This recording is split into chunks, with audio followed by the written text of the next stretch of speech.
So, the most anticipated matchup between the Bucks and the Celtics. Mike Muscala starting, and he was on fire to start this game. And the Celtics didn't have their starting lineup essentially. Al Horford, Jason Tatum, and Marcus Smart, Jaylen Brown missed tonight's game. Derek White here, he was also spectacular. He's just one hell of a guard, which we'll talk about a little later.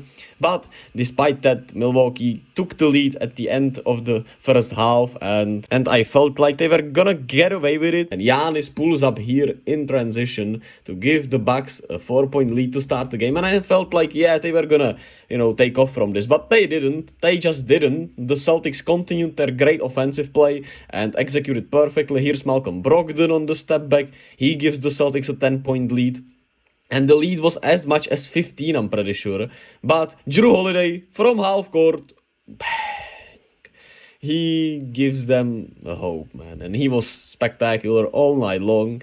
And he was just killing. 40 points on the night. Here he goes again. Another great stuff from him. He gets the pass from Giannis, finishes off with the layup, and the Bucks had a lead in that fourth quarter, and they had a lot of chances to close this game out here in the fourth. Jrue hits another three-pointer, and he had 40 on the night, like I said, and he played one hell of a game on offense.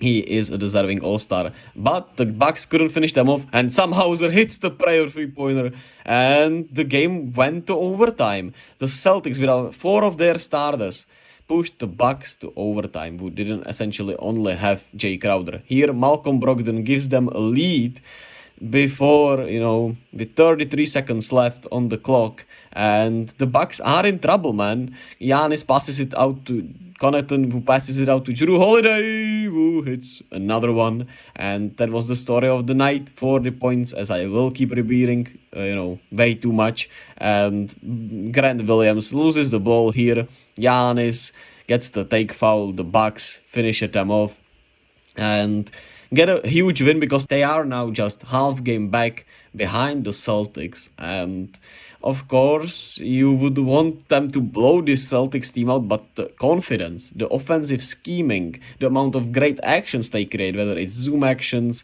whether it's dribble handoffs nonetheless, whether it's pick and rolls, whether it's off-ball movement, the ability to shoot the three so well. They shot 53s, made 17 of them, which, of course, isn't a perfect percentage, but, you're without your 4 starters, like I said, and you still are in this game against the second best team in your conference and probably in the league. And the depth is just incredible. The coaching, especially offensively, is incredible. And the Celtics are just a one scary bunch, man. They scare the living hell out of me. And I need to see this playoff series between these two once again. I need to see the rematch. And my heart as of right now tells me, man, the Bucks will just get Middleton, of course, ramped up, and he will be able to play more minutes. And they'll get Jay Crowder back. But, man, the Celtics just look better.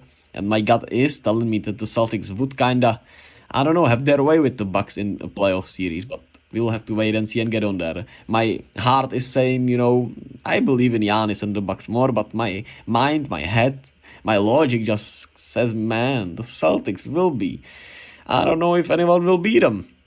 Grant Williams, 12, 10, and 5. Mike Muscala had 18 and 8. He had a great start, kinda cooled off in the second half. Blake Griffin had 15, 6, and 6 on 6 of 9 shooting. Sam Hauser had 15 and the, clutch three-pointer. Derek White had 27 points, 12 assists. He wasn't efficient tonight, but man, what a guard and what a player he is actually, right? And that's your essentially backup 2 guard, even though he plays in the starting lineup most of the time, this season because of the injuries. And that's your backup guard, man. And he's this good. Malcolm Brogdon had 26 points off the bench, but the defense off the bench was just really rough. Peyton Pritchard, even Robert Williams wasn't as impactful as he usually is.